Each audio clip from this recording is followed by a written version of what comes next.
Hello, everybody. It's 12 o'clock. Welcome. My name is Natasha Noy, and I'm a senior consultant with Harrison's, as well as a qualified mental health first aid trainer. So a little bit about Harrison's. So Harrison's is a Brisbane-based HR consulting firm established in 2009. This webinar is going to run for approximately 1 hour. There is a lot to deal with, a lot to cover, and unfortunately we won't have time for questions, but feel free to contact me post the webinar if you have any feedback or any questions. And as the slide says, today's webinar is about mental health first aid for leaders.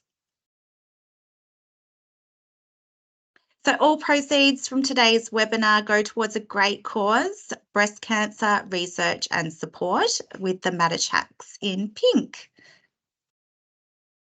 So a bit more about Harrison. So we have 4 key areas of service. Consulting, we provide the full range of HR consulting services from small business, award and employment contract compliance to mid to large and government projects such as leadership development, org restructure and workplace investigations. HR team is our outsourced, insourced service for SME businesses where we conduct a HR health check, develop a one-page prioritised HR plan, and then allocate a dedicated HR consultant as your HRM to deliver on the plan and our operational HR management needs. We also do recruitment of professionals, managers, and executive roles. And we have My HR Experts, which is our online portal of resources, including templates, courses, and advice on all your HR issues.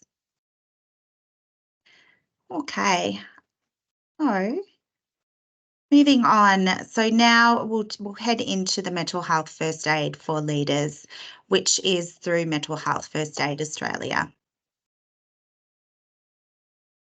So first off, I would like to acknowledge those with lived experience of mental illness who are online and those who love and care for others on their mental health recovery journey. So the session today, we will discuss mental health problems in the workplace.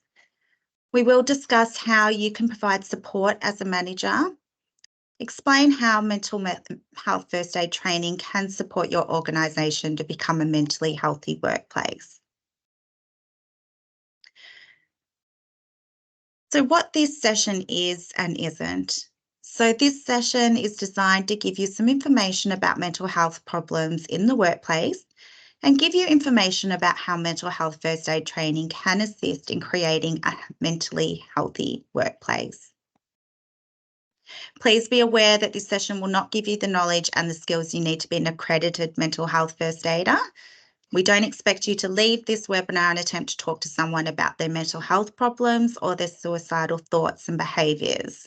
If you are interested in developing those skills, I will talk to you about how you can do so by attending mental health first aid training.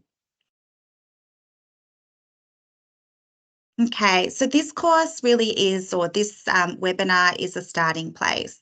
So there may be things that come up in this session that you might want to discuss. There may be issues related to workplace policies, procedures, or culture.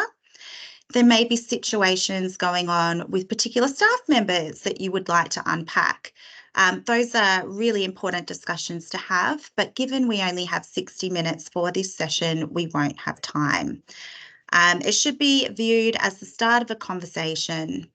You may have many more conversations about mental health problems in your workplace. I invite you to make some notes during this session. And again, as mentioned, schedule a meeting with me after this session to talk in depth about how some of the ideas discussed in this session could be put into practice in your workplace.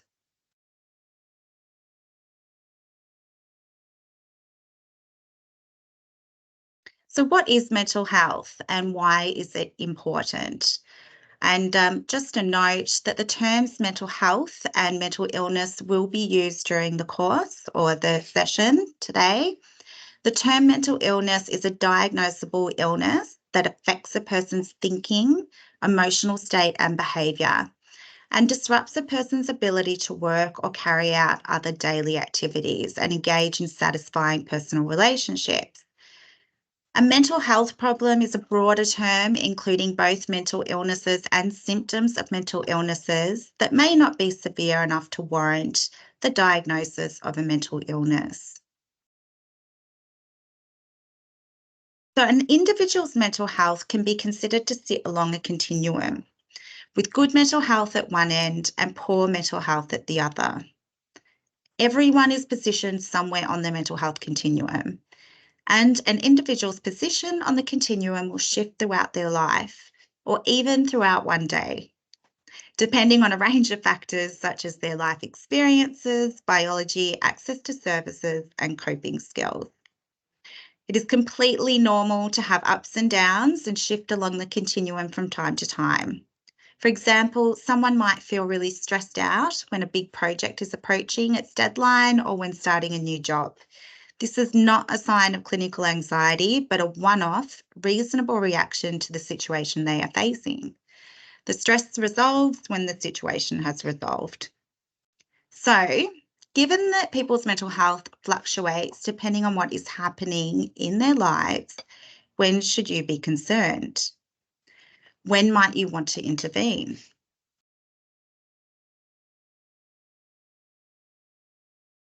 So it's time to be concerned when you can see there has been a major change in a person's normal way of thinking, feeling, or behaving.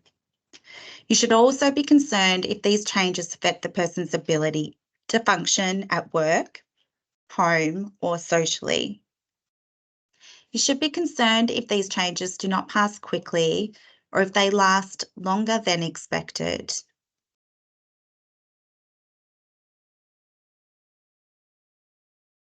So, what is mental health first aid?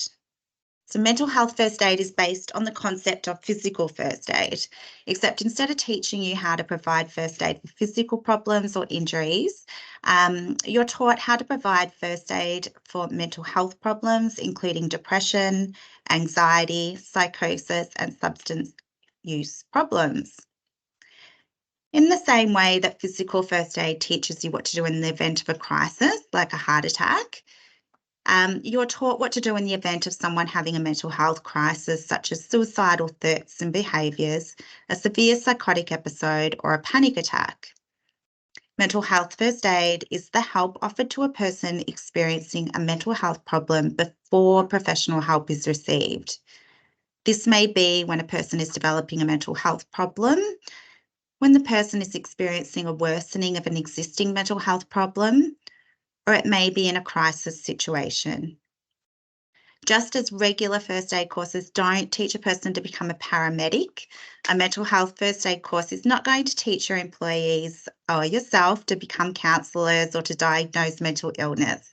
However, it does teach you how to identify the signs of a mental health problem or crisis and how to talk to someone about their mental health, to understand what professional help is available and how to encourage someone to access this help.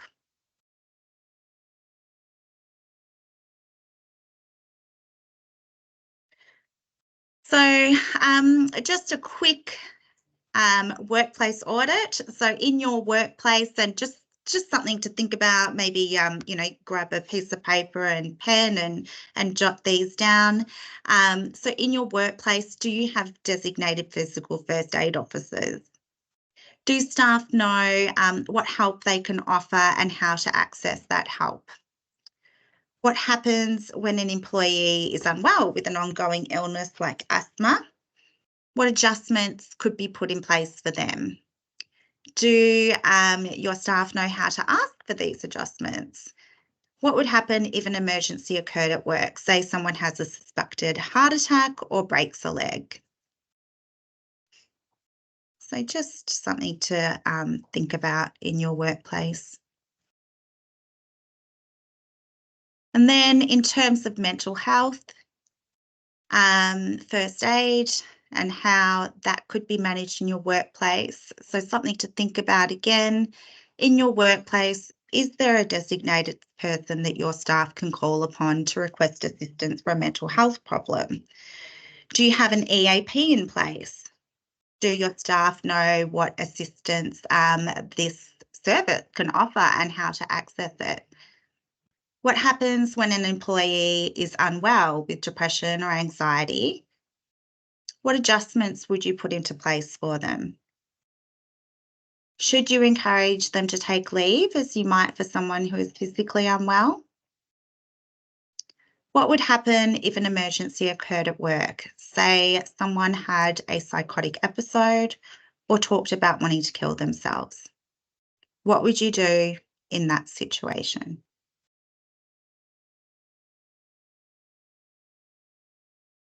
Okay, so what we're going to do now is we're going to watch a lived experience film. So in this film, Erin is going to talk about the impact that trauma has had on her life and the experiences that she had at two different workplaces.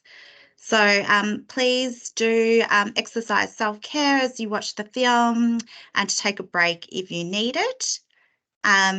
While you're watching this video, just make a note of what are some of the symptoms that Erin experiences when she is unwell, and how did these symptoms impact her work? What did the first workplace do that was helpful for, not helpful, unhelpful for Erin?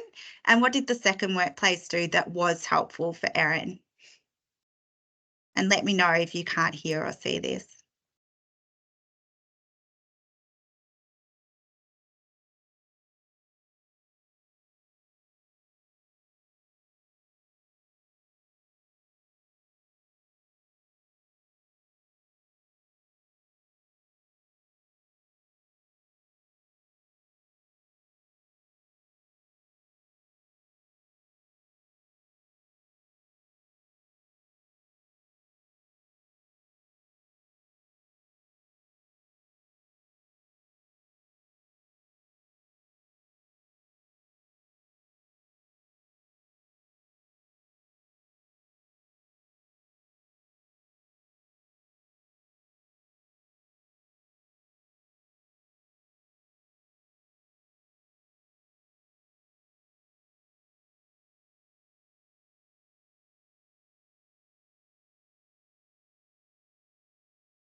So Erin learnt some really important lessons from her experiences with the workplaces. Um, and just some information to take from that. So workplaces do need to be willing to have conversations about mental health. During these conversations, they need to be aware of the language they use so as not to worsen the situation for people experiencing mental health problems.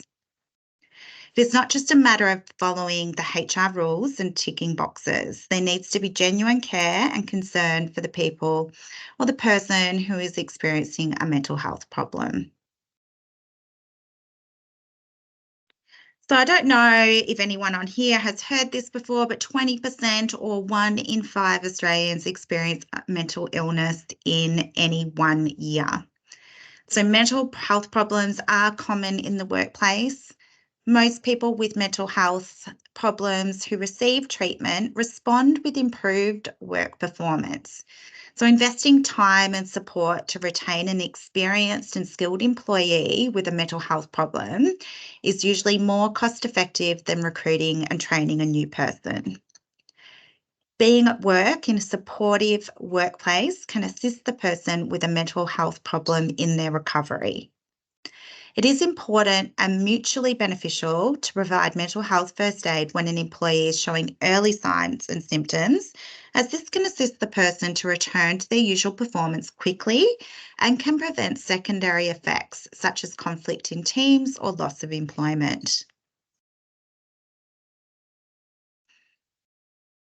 So some common types of mental illness.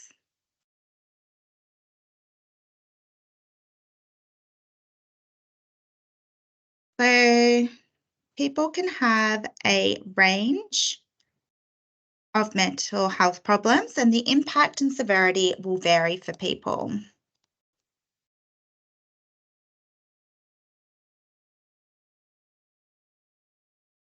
It is therefore not helpful to presume knowledge about the mental health problem or the impact it is having for people.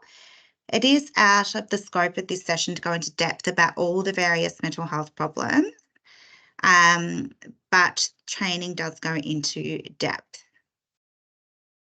Okay, and I just don't think that slide's presenting correctly there, so sorry about that. But the common types of mental illness are anxiety, depression, and substance use issues. So that's just not coming up there, unfortunately.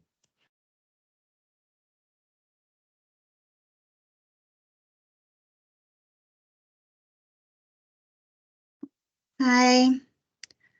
So what we're going to do now is I'm just going to talk to a lady, an office worker, Inda, and just have a think about what are some of the signs that Inda is developing a mental health problem. So Inda is a manager in the finance team, and she's always been a hard worker and an excellent problem solver. If there are ever any finance problems, you go straight to Inda. Lately, you have noticed some changes in Inda.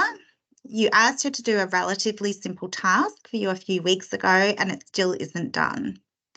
When you ask her about it, she admits that there is so much going on, she can't make up her mind about where to start. There have also been a few errors in her work lately. Nothing major, but it's not like Inda to make mistakes. She's usually so meticulous. In the past, if there was ever a mistake or problem, Inda would apologise and fix it straight away. Now she gets really upset when you bring issues to her attention. So everyone takes the odd sick day, but you've noticed Inda has started taking more and more days off, citing headaches or stomach problems. When she is at work, she looks exhausted. So the signs that Inda is developing a mental health problem is she's not getting things done when normally in the past she would have. There has been an increase in errors. She is indecisive. She appears tired. She has headaches, and she's also having gastrointestinal problems.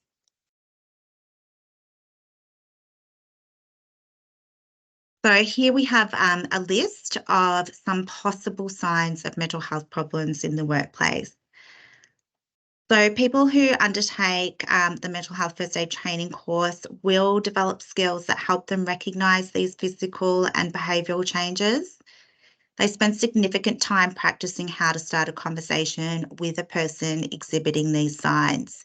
And like with INDA, some of those are behavioural and some of those are physical. So not getting things done, erratic behaviour, withdrawing from others, reduced participation in work activities, inability to concentrate, indecision, difficulty with memory, a loss of confidence, conflict with team members or managers, excessive fear or worry, increased errors and accidents. And on the physical side, so maybe tired all the time, sick and run down, headaches, persistent, resistant muscle aches and pains, moving more slowly or appearing agitated, changes in sleep patterns, weight loss or gain, dishevelled appearance, if that's something that was unusual for them in the past, and gastrointestinal problems. So while 20% or 1 in 5 Australians have a common mental illness in any 1 year, 1 in 2 people with a common mental illness do not seek professional help.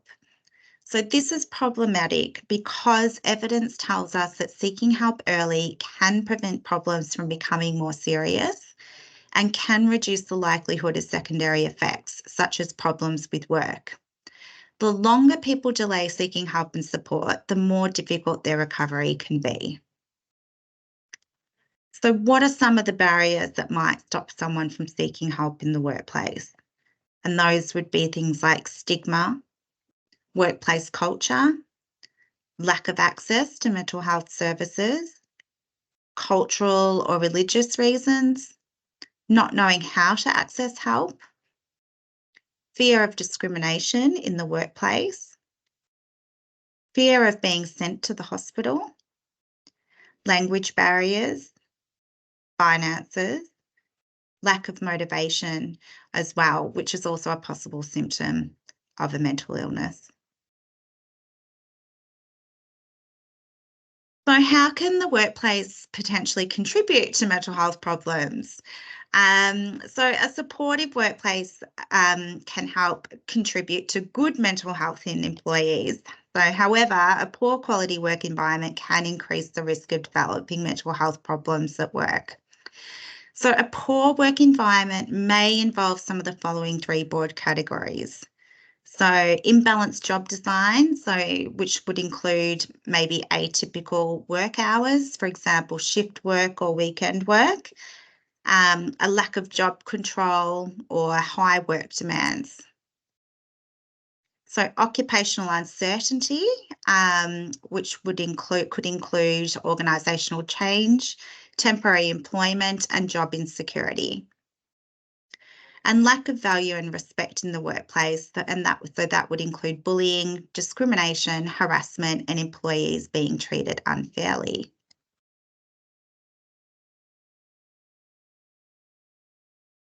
So here we have a framework to promote a mentally healthy workplace. So number 1 would be designing work to minimise harm. Number 2, building organisational resilience. Number 3, enhancing individual resilience. Number 4, promoting and facilitating early help seeking. And number 5, supporting recovery and return to work. So this framework was actually published in the Australian and New Zealand Journal of Psychiatry by Petrie and colleagues, and it's based on 2 meta-analyses of research on workplace mental health. So of those 5 categories that are recommended that a workplace puts in place to create a more mentally healthy workplace, mental health first aid belongs under strategy 4, so promoting and facilitating early help seeking. Okay, so now we're going to meet Emma. So Emma is a hardworking marketing manager who has recently been behaving in ways that are out of character for her. Her manager, Paul, suspects there may be a mental health problem at play. Paul tries to step in to support Emma, but the conversation doesn't go as planned. So as you're watching this, just have a think about, what do you think Paul could have done differently next time?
Okay, so Paul, while I think he had all the best intentions, he probably didn't deal with that as well as he could have. So Paul could have approached Emma with a plan of what to say, making it clear that this conversation is in regards to her well-being rather than her performance. And based on concerning behaviours that, and rather than being based on concerning behaviours he had noticed. So he could have gathered some relevant referral resources available, such as information about mental health support services. Paul could have asked Emma to step out of the meeting room and into a more casual space where Emma might have felt comfortable. He could have asked her where she would feel comfortable to talk. Paul could have asked her what she thought might help her mental health instead of telling her to take time off. During the course of the conversation, if it became clear that Emma was having thoughts of suicide, Paul could have had a plan in mind for how he might talk with Emma about that. So obviously, talking to someone about their mental health does require a plan. And again, the slide's not showing as it should, but for those of you that have taken the physical first aid course, you might remember that they have the doctor's ABCD. So like danger, response, send for help, airways, breathing, circulation, and defibrillation. So, but in mental health training, we give people an action plan called ALGIE. So the ALGIE action plan provides a framework for having conversation with someone about their mental health. And that, so A stands for approach the person, L stands for listen and communicate, G stands for give support. E stands for encourage the person to get appropriate and professional help. And the E, E is encourage other supports. So sorry about that. The slide is not showing properly there either. All right, so tips on how to support an employee with mental health problems.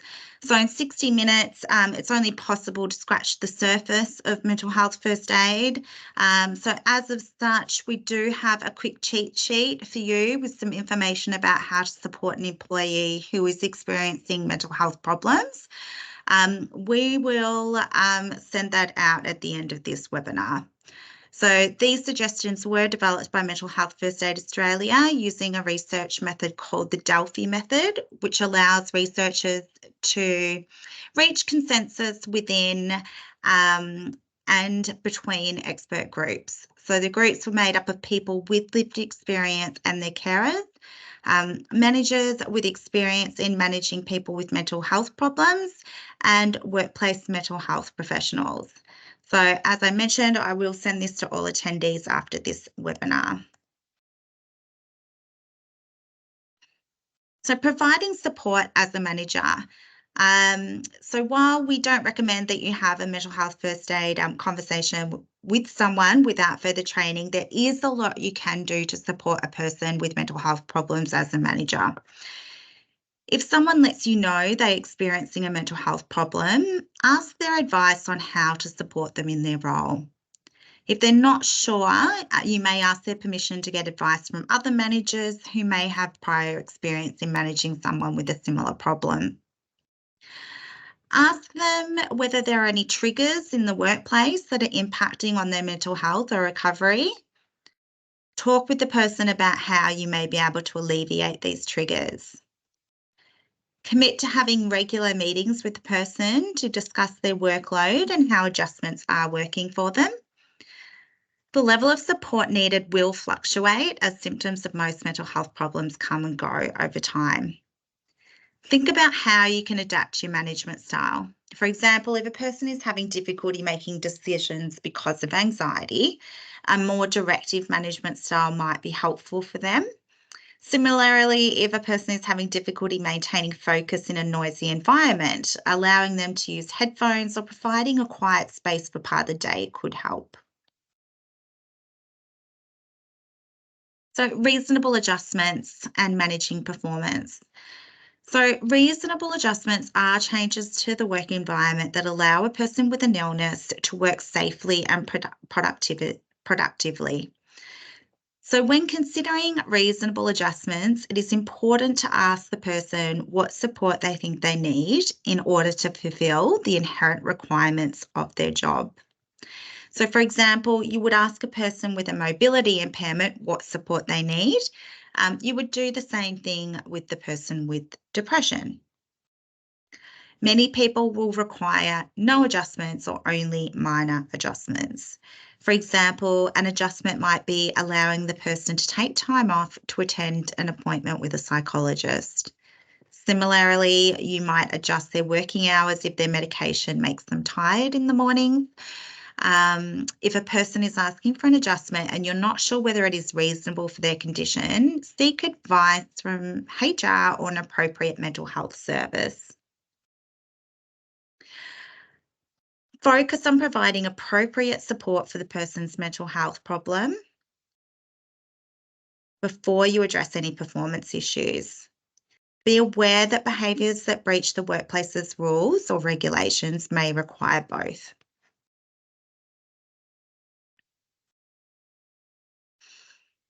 Okay, so these are the topics that are covered in the full length and blended mental health first aid courses. So the full length course is 12 hours and can be run over 4 3-hour sessions or 2 full days. The Algae Action Plan is applied to a range of different scenarios so staff are able to practice moving and providing mental health first aid in a safe environment. We also offer blended online and blended face-to-face as well, options for that course. So crisis situations that are covered. So these are the crisis situations that are covered in the course. So we teach participants what they do in each situation to ensure that they ask appropriate questions, keep the person safe in the short term and connect the person to appropriate professional help. So some of those crises are suicidal thoughts or behaviours, non-suicidal self-injury, panic attacks after a traumatic event, acute psychotic states, severe effects from alcohol or other drug use, and aggressive behaviour. So what do evaluations show? So far, over 20 research trials have been conducted on mental health first aid, including 2 meta-analysis of the major mental health first aid trials. Statistically significant improvements were found in knowledge, attitudes, and helping behaviours. So the meta-analysis published in 2018 by Morgan and colleagues looked at 18 published evaluation trials of MHFA and supports the effectiveness of MH or mental health first aid training in improving mental health literacy and appropriate support for those with mental health problems up to 6 months after training.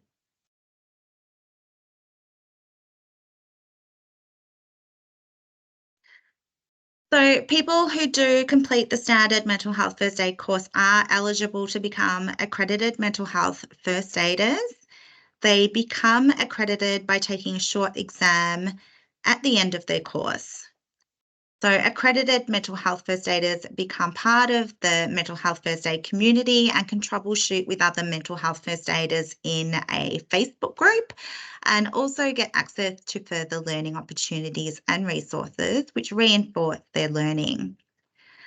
Their accreditation is valid for a period of 3 years, and after this time they need to take a 4-hour refresher course to renew their accreditation. So what are mental health first aid officers? So a mental health first aid officer is an accredited mental health first aider appointed in their workplace to provide health first aid within their worksite as needed at their level of competence and training. And they can escalate any matters if required in a prompt and appropriate fashion according to their relevant organisational policy and procedures. So it is the responsibility of the MHFA officer to maintain their mental health first aid accreditation and complete available refresher training as directed or required. Okay, so we're coming to the close of this webinar. So just a little call to action for everyone that's online.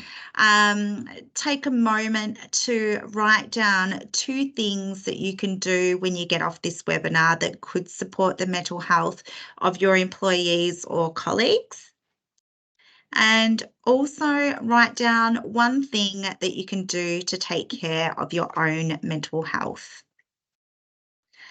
So remember the value of a mental health first aid conversation and the impact this can have in helping a person in their recovery and encouraging the right supports.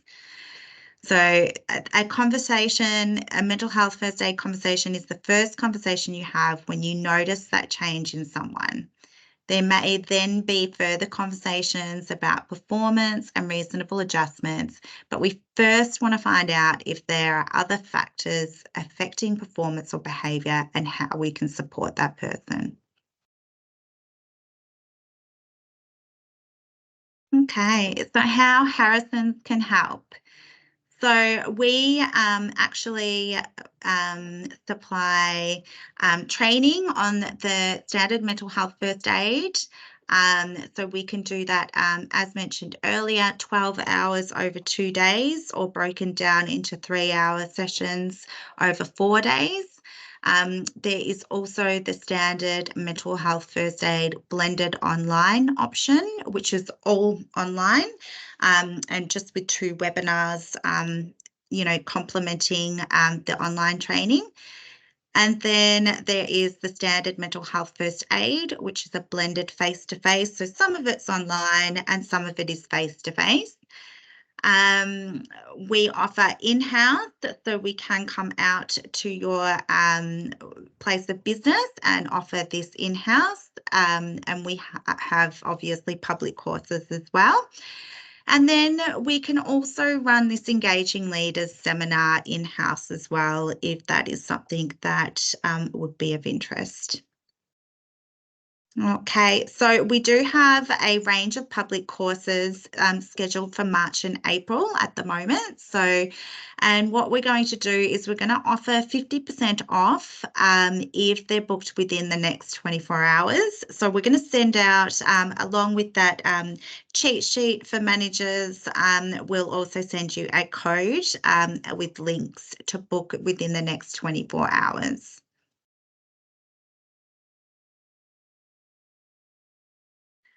Okay. So thank you for attending today. If you have any questions, comments, feedback or suggestions for future webinar topics, please reach out to Harrison's email or phone or even via LinkedIn, or use the contact details on our webpage. So thanks again for attending today. I'm Natasha Noy of Harrison's, and bye for now.